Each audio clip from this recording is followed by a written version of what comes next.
All right, we are back once again for Game 3 of this ongoing match from event number 10 of the 7-point Old School Singleton Finals. I'm Brian Weissman. I'm joined once again by my good friend Nate Prodzik, and we are going to be calling the action for Game 3 of this brutal match as it unfolds. We actually just saw Simon Christie swing the match back to 1-1 after what looked like a pretty good start from Dave, and him getting quite a good series of cards, particularly the Preacher that came after Simon burned away his first two guys with Fireball, and Simon was able to answer the Preacher eventually with the Pyrotechnics that pretty much sealed the game with his Urnam and his Argothian Pixies in play. So going into Game 3, Nate, curious to know your thoughts about what we've learned so far about this matchup and what you expect to see in Game 3. Well, once again, Dave gets to go first, which in this aggro-on-aggro battle means that he should have a little bit of an edge just above and beyond where I think that the White Weenie deck actually does have the edge. What I haven't seen yet from Simon is the alternate plan where he actually berserk and bloodlust his way over the top. He might not be able to win every creature combat, but if he can push heavy amounts of damage to Dave's face, that gives him a way to win a game where he's actually losing on the board. I'll be interested to see if over the course of the next few games he actually pulls a win out in that manner. Obviously becoming more interesting if Dave has something like a Swords to Plowshares to deal with it. So, all right, I look forward to seeing how this progresses. Yeah, me too. Certainly as far... We talked about the card Berserk in the intro, and in fact, it's one of the cards that seems to be notably absent from Simon's build. It'd be interesting to hear his thoughts, possibly on why he decided to do that, given the fact that he's running with the two cards that Berserk loves to pair with in the form of Giant Growth and Bloodlust. And we did see that sort of over-the-top play in the first game where he bloodlusted a Bird of Paradise to deal 4 points of damage to take Dave from 20 down to 14 or down to 16. But it is possible that he did not want to suffer the ignominious defeat of being beaten 20-0 and just wanted to do some damage through something because his opponent played a Sarah Angel right afterward that he might have been able to actually take down with Bloodlust. But I do agree with you that I mean that's really is the game plan of the red-green deck. It just wants to deal this early damage and mount a bunch of early pressure and then finish off the game with those burn spells rather than using all those burn spells defensively where they're a little bit suboptimum. And also imagine, in the last game we saw Dave attack with a Samite Healer. Imagine if he berserked it, for 1 point of life extra, he could kill a pretty powerful utility card. Yeah, that's an excellent point. That's a capability of Berserk that a lot of people overlook, and I think it actually makes the card a lot better in aggressive decks in general because it does have that flexibility. You can, if your opponent plays a Sarah Angel and you don't have an answer to it, you're just going to take 4 damage every single turn. It's way, way, way better to just take 8 once, get it off the board, and then continue on your way to circumvent a creature as strong as Sarah Angel or maybe a Mahamudi Jinn or something, because you're probably not going to be able to deal with it anyway. And taking the 4 damage means that you take it as a one-time thing, and then the path is cleared, and you get to save one of your burn spells to kill them later on down the road or deal with something else. But anyway, we're gonna move into Game 3 here. The game match total is currently 1 game for Dave and 1 game for Simon. I don't believe that either player is mulliganed, and we're going to go straight into the action with Dave starting, and we will see how it goes. I'm going to sync up the videos here, starting the video in 3, 2, 1, go. The other thing we haven't seen from Simon is he's got quite a few aggressive artifacts, and none of them have come into play. Yeah, that's true. Vice. He has not even drawn them at all, actually. And one of the cards that I've considered. Oh, look at this. We've got Curdape on turn 1, which is a huge roadblock to the White Weenie deck without a Crusade. That 2/3 body, provided that Simon is able to have a forest. Oh, and look at that. With a Pendle Haven, Dave effectively has a Clergy of the Holy Curdape, basically. He's able to attack straight into the Curdape and deal 2 damage. Not that Simon could have blocked anyway due to the innate regeneration on the Clergy. And it actually looks like David is reconsidering not pumping. Interesting. Yeah, but electing to go with... it's not like he can save the Clergy anyway, and down comes Acacian Priest. Pretty good start for Dave right here. I guess Simon just needs a forest. You think it means he was considering a 2-drop, or that he was considering using Pendelhaven defensively? Yeah, that's a good question. But Pendelhaven wouldn't really save his guy, right? And down comes Maze of Ith. So this is an interesting choice. Be curious to know if Simon has a forest in hand, and whether he'd elect to play Maze of Ith first. Interesting that he did not attack with Ape, given the fact that I think that Dave almost certainly would not have blocked the Kurt Ape as a 1/1 Right. with his Acacian Priest, just given how good pumping ability is against a red-green deck. It just gives you the ability to move +1/+1 around indiscriminately to deal with burn spells. So both these creatures are coming in. What do you think Simon should do here? What do you think he's considering? Well, I mean, if the Ape were a 2/3, he should block, and then of course he's got the Maze of Ith to respond to combat tricks, Pendelhaven being the obvious one. Yep. But since he doesn't have that ability, the Kurt Ape's too valuable, so I think he made one small error there. He should have mazed just to force his opponent to spend mana to produce the same damage. I totally agree. Yeah, it was an interesting choice, right? He just took the damage because, so Dave passes priority to Simon, and he says, I'm not going to do anything. And Simon should maze at that point, at which point Dave now has priority again and can respond by pumping the creature. We wind up in the same place, but the difference is that all the mana is untapped, and that gives Simon the ability to respond with his opponent tapped out. But all he's got is a Scavenger Folk, a little bit weak right here, unfortunately, but at least the Ape is up to 2/3, which can kind of stop the damage, but unfortunately, due to the Acacian Priest, he can actually attack with, well, really either one of them, and then go Pendelhaven pump if a Kurt Ape is blocked, but of course the Maze blunts it. And that's funny too, Nate, we were talking about how Maze has no place in this red-green deck, right? And look here, it can actually be incredibly effective for stopping most of Dave's offense. Definitely will say that this is where me being a control player and evaluating aggressive decks might fall apart. So yeah, it's true. The rules are a little bit different, and you see this. Dave has Plowshares in his hand. He's able to remove that pesky 2/3 blocker.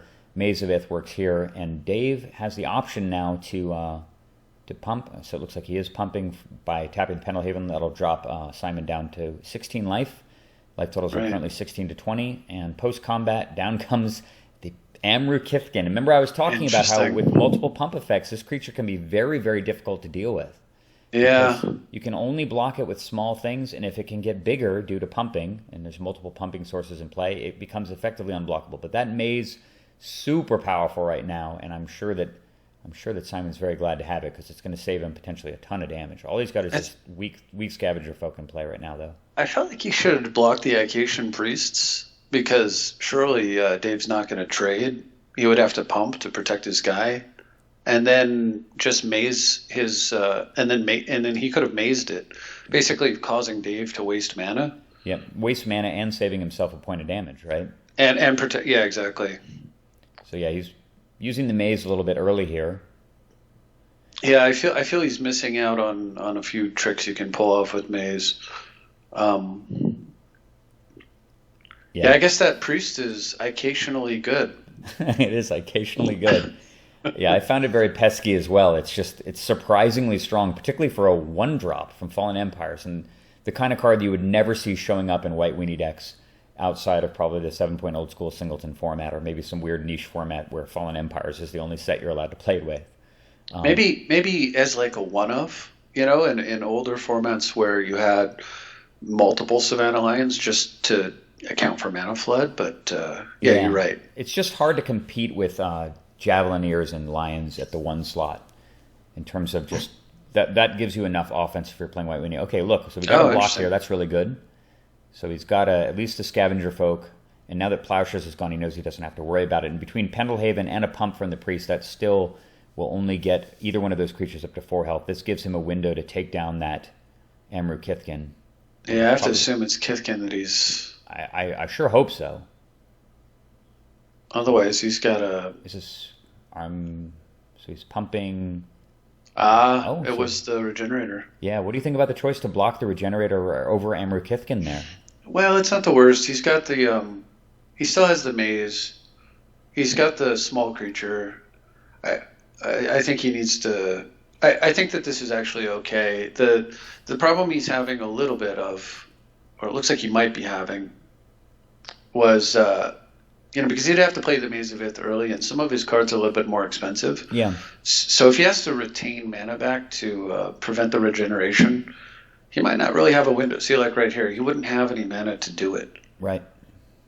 But there's no way for him to deal with this Amru Kithkin right now. I guess he does have Maze of Ith, right? Yeah, it is forcing him to Maze It, but at least he does have the Maze of Ith in play for the time being. And Dave, of course, has both Armageddon as well as Strip Mine in his deck. But of course, the presence of the Acacian Priest definitely incentivizes him to invest more and more mana in the board. Pretty solid indicator that he may not, in fact, have Armageddon in hand.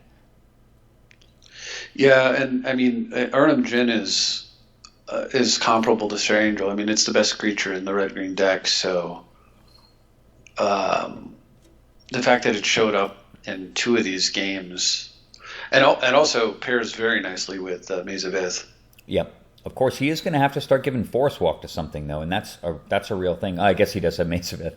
Yeah. Right. The Maze, over and over again. See, we're sitting there deriding the Maze, saying, why is he playing with Maze of Ith and red-green? What is he thinking? Yeah. And the card is like going to save him 3 or 4 damage a turn right now. Given the fact pretty amazing. Yeah, it is. It's definitely amazing. He's very glad to have it right now. So the question is, can he go on a fence with the Urnam? I think he has to. Yeah, I agree. Got to attack with Urnam Jin. There's almost no punish, given that he can maze his way out of situations as long as he has enough life to take the swing back, which he does. Totally. Protects him from so much. Wait, and this is very interesting. So when is Eye for an Eye played? Is this during damage resolution? It used to be, but I'm not... Yeah, that's what... Yeah, I was just wondering if there was a window for him to maze to avoid getting Eye for an Eye for 4. But they both... See, under the current rules, I think there is, but I could be wrong. That's interesting. Yeah. So it looks like the life totals are now 6-16 after Simon has to take 4 damage from his own creature.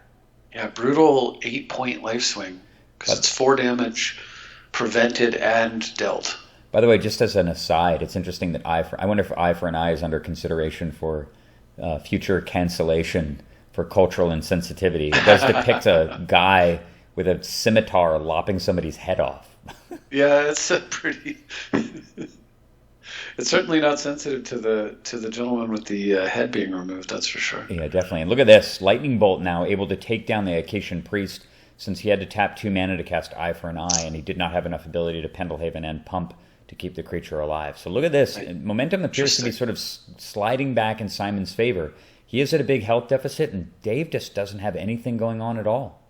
The Maze of Ith is just keeping all of his offense at bay, and Urnam will be able to continue to just smash in, and down comes Strip Mine as well, potentially to deal with the Pendlehaven problem. This looks like, I think I know what's happening here. Yeah, so seeing the chump block from the Amru Kithkin, what does Simon have to be thinking here? He's got to be thinking balance. Yeah, and if he is, that's exactly the thing he wants to be doing, is playing an artifact. Yeah, I'd be shocked to not see artifact kill here. Yeah. Given the fact that Dave has running so many in his deck and has a very obviously reactive hand. He's electing to use Strip Mine right now. Not quite sure why he's making the upkeep tap your planes. This is an upkeep tap your planes, yeah. Yeah, I think I tap Pendlehaven there regardless, but... down comes balance. Yeah. That's totally unsurprising, of course. And I guess we'll see based on... I can't see Dave's hand, unfortunately. We'll see based on the whether or not Simon discards, whether or not how many cards. They have equal lands. It looks like equal cards in hand, too. So just a Wrath of God for 2. Hell of a card. That's a pretty good card. And I'm honestly, so it looks like he does not have Artifact Kill in hand. He certainly would have played that in advance of casting Balance. And now there's a Javelineer against an empty board. Yeah, this is interesting. There's some very powerful cards still in play defensively over there for the red-green player. But, his life total's low, and... the only direct damage I was aware of in the white deck has already been played. So yeah, it's already been played. I think there's an Aeolipile in the white deck. You're right. So the Aeolipile and, of course, the Javelineer. But and the it's Javelineer, not enough to get there. Potential 3 points of damage, right? He can't get past the... And I did notice that Dave was very quick to play out a Plains before he cast Balance, which is further indication he's not holding Armageddon right now. Right. So if you're also, I suppose Witch Hunter. Yeah, that's true. If you're Simon... if you're Simon, do you hold lands in hand as a preemptive protection against Armageddon, or do you just play out extra lands on the hope of finishing out the game with X spells? Because you notice that Simon has a lot of cards in hand right now. Yeah, so I mean, I think you certainly always want to sandbag at least one land, ideally a forest. Mm-hmm. But beyond that, it's hard to say. The thing is, before a balance goes off, you're concerned about if you hold too many lands in your hand, then you just get mind twisted by a potential balance. Yep. So there's a tension between balance and Armageddon. But once the balance has already been used, like it has. He can pretty much hold back lands. I mean, if he's going to win with the fireball, it's unlikely that waiting an extra turn is going to matter too much. Yep. So I do think that holding lands is correct. Okay, yeah, that certainly makes sense. And if you notice, speaking of lands, it looks like Dave just found his single strip mine and has been able to remove that pesky Maze of Ith. But it is a bit late. The maze certainly mitigated a ton of damage, and he's opting to shoot down the Llanowar Elf, keeping his opponent off of 6 total mana at the cost of using up the Javelin. Yeah, I agree with that, though. It does... But it does invite a potentially worse creature, like an Elvish Archer coming down and increasing the clock substantially, as well as having first strike. I thought, for whatever reason, that the Javeliner was dying, and the only choice was face or creature. Yeah, may have been a little bit early with that much mana in play, and certainly with his opponent holding more lands. Because now, due to, he's got Icy Manipulator, but due to the fact that he's so low in life, it's going to be pretty hard for him to press any type of attack with that. Right, he has actually shifted to being the control player here. He's used his life as a resource, and he's got all these defensive strong cards. Yep. Trying to stop the white weenie player from crushing him, but he needs to be able to shift back to offense. Stone Rain takes down Pendelhaven. Quick pump on the way out. Yeah, he's been very patient with that Storm. And this is a really good example, though, of why the Stone Rain and Ice Storm in the red-green deck are so effective, because there are cards like Pendelhaven, which are just back-breakingly powerful in this kind of a matchup. Being able to just pump any one of these 1/1s, particularly the Bander up to 2/3, can completely change the way the combat math can work and can make a creature like a 2/1 first striker just totally anemic. So very, very good and timely for him to have Stone Rain, although he did have the Strip Mine in reserve.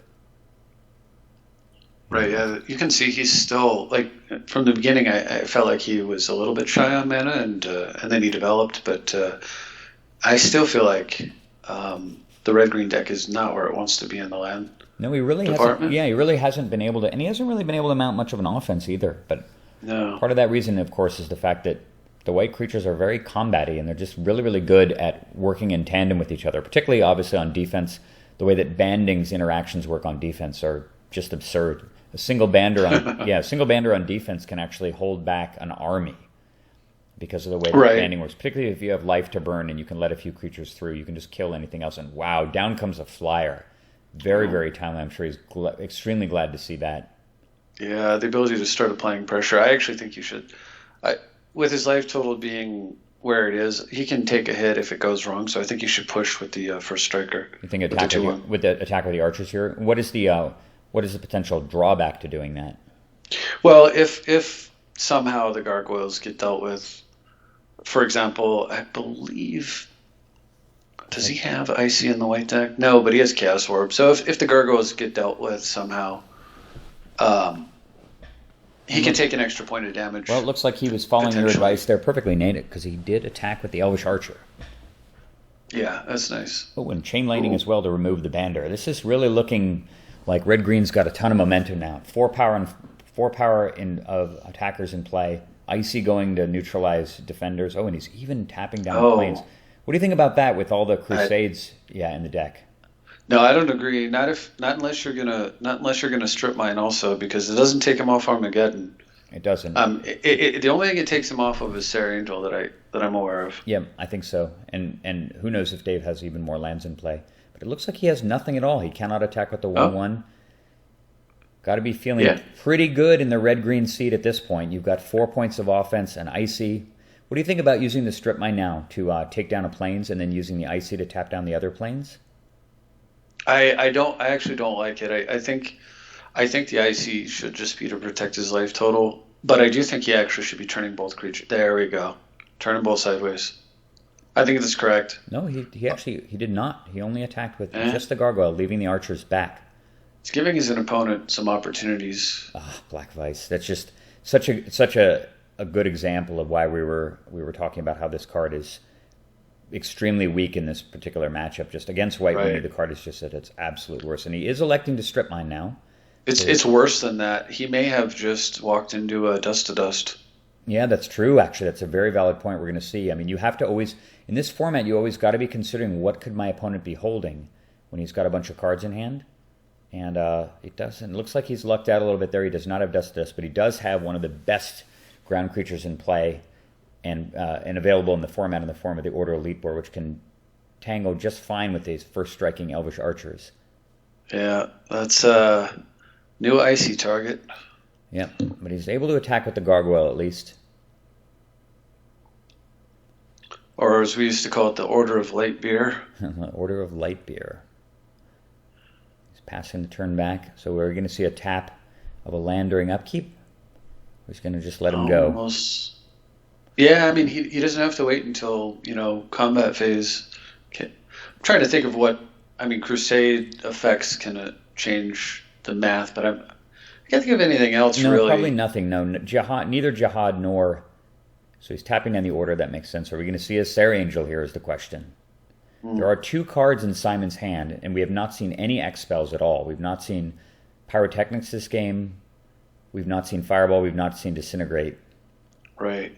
Really no burn except for a couple of Lightning Bolts from the red-green deck. Although the way that he's attacking doesn't seem to indicate that he's trying to drive his opponent's life total down. And of course he can't attack now that there's a desert out there anyway. The desert. It would be worthwhile because the desert doesn't kill the elf until after it deals damage, right? Yeah, he could also tap the desert and then attack with the archer.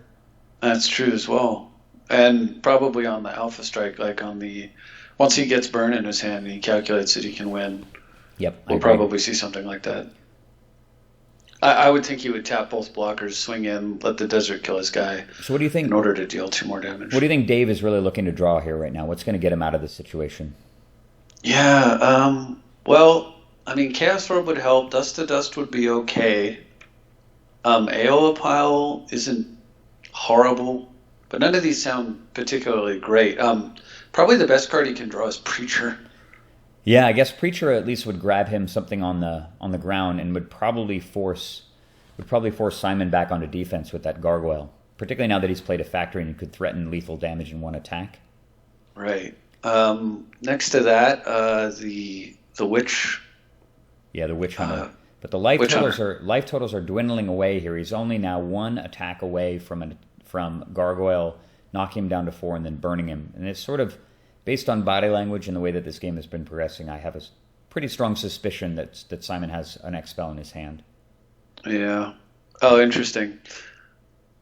Yeah, I didn't read that, but I do feel like Dave most likely is bricking on his draws. Yeah, it's unfortunate we're not able to see how many cards Dave has in hand. He's not in the habit of ever setting his hand down on the table. Right. He's tapping the Order Elite Board here. There's just no good attack for Dave at all. One nice thing is that if he does have Angelic Voices, it actually works and pumps up the Mishra's Factory up to 3/3, which would allow it to get past the Archer. Yeah. Oh, that's interesting. Yep. Divine Offering. All right, well, that's going to gain him some life back. Very timely. It gets time and... Yeah, time and life. That's really, really precious. But unfortunately, there's just no way to get through the first striker. But that's at least the last time that order will be tapped. And that life gain's so precious if, in fact, Simon is holding one of his 2 red X spells. He also has Hurricane in his deck, too, so he only needs to be slightly ahead in life. Interesting. Right. Yeah, it would have been interesting to see, actually, an attack from the Gargoyle and then Simon casting Hurricane for 4 to close out the game. And Dave casts Divine Offering on the Icy after the Gargoyle dies to the Hurricane. And that would actually be able to counterattack and win the game. Would have been pretty dramatic, but I don't know if that's going to happen. So down comes land number 7. So there's a potential burn spell for 6. And now Simon has to think about that Order Leaper. He no longer has an easy answer to it. and has to think about whether or not he wants to devote burn to it, I imagine. So if you're in Simon's position here, what do? Do you burn away the Order Elite Boar and continue to attack in the air? Or... If you've got an X spell, I think you just do nothing at this point. I actually think you stop. You do not attack. Interesting, and it looks like he does exactly that. Because every turn that you quote-unquote brick with a land drop is a turn closer to winning the game. And if you don't, you could potentially draw any creature that allows you to start swinging again. Yep, there's Mox Pearl coming down around turn 14 or so, which is kind of the point I was making before. That's a 3-point card coming down that is basically, with the exception of its interactions with Armageddon and Balance, and maybe Winter Orb, interchangeable with a basic land. Right. So as strong as that card is in normal Old School, it's very timing-oriented in the Singleton format. They both have... I mean, I guess Vice falls into the same category. Yeah, that's true. But Vice is also counteracted. Yeah, control. Vice is also counteracted by how much predominance of fast mana there is in the format. Yeah, very much so. All right, so Dave is asking to see the graveyard. Maybe, what do you think? He's maybe assessing possible red X spells, wanting to know how much burn his opponent has, and in comes the Order Elite Boar. It could be. He might have also been looking for whether or not Giant Growth's been used. So first strikers are going to trade here. Probably Giant Growth and Lightning Bolt are the two cards he's most worried about in this type of an attack. Yeah, although I believe that Lightning Bolt and Chain Lightning are both gone. Yeah, so I mean, a quick graveyard check to confirm. Yep. Maybe not even Giant Growth. I guess he had enough mana to push through that. City of Brass comes down. The fact that he's just playing these lands without any hesitation, to me, certainly speaks to a burn spell. And now he's got a burn, and he has a Fireball for 7 in hand, so he needs to get one more land plus one Gargoyle attack. However, if he had attacked last turn with the Gargoyle, he could win. He could have won, although not against Army of Allah. So if he had attacked with the Gargoyle, he would have had Dave down to 8, and then Dave could have counterattacked with all 3 creatures, and win the game instantly with Army of Allah if he had it in hand. So that was a risk that Simon would have taken if he had sent the Gargoyle in. But if he does in fact have a burn spell, he would have been able to win this turn by attacking and knocking Dave down to 6, and then finishing the game with a red X spell. He's looking at his own big true. He might actually have Regrowth in hand, right? Regrowth, yeah. He's the other thing I was thinking beyond that is that he's got to be... His biggest concern has got to be the chance that Dave draws Armageddon, right? Yeah, of course. He's always got to be because that would just be a snap play. Yep, it probably would be. Even though he would kill off... Well, I mean, he would have a 1-1 versus a Gargoyle. It wouldn't be a guaranteed thing, but he does at least have a Mox. But based on the way that Dave's been playing, it seems like he hasn't hesitated to play lands from his hand at all. And there's Regrowth as predicted. So what's the target here? What do you think? What have we seen? There's some burn spells. There's the Chain Lightning and the Lightning Bolt. There are no X spells in the graveyard. There is a Strip Mine. There's also the Icy Manipulator. Yeah, I was thinking about the Icy versus a threat. The Icy is very powerful. I think that might be the target. Yeah, very versatile at least, right? Right, because it does. If he bricks for a little while, it gives him the ability to protect himself, and if he doesn't, it gives him the ability to start pushing. Yeah, that's true, and it does give him a preemptive answer to something like a Sarah if, in fact, Dave draws one of those, or maybe one of the pro-red creatures in his deck. Right. He can push past the Gargoyle. Right, yeah, exactly. Looks like it's not an easy choice, certainly. Strip Mine would kill off the factory at least, and allow him to start trading 2 for 1, which he would in fact win that race, provided there weren't extra creatures or something like a Crusade or Ale of Pile or whatever. So it looks like he's making a decision, and that looks like Lightning Bolt.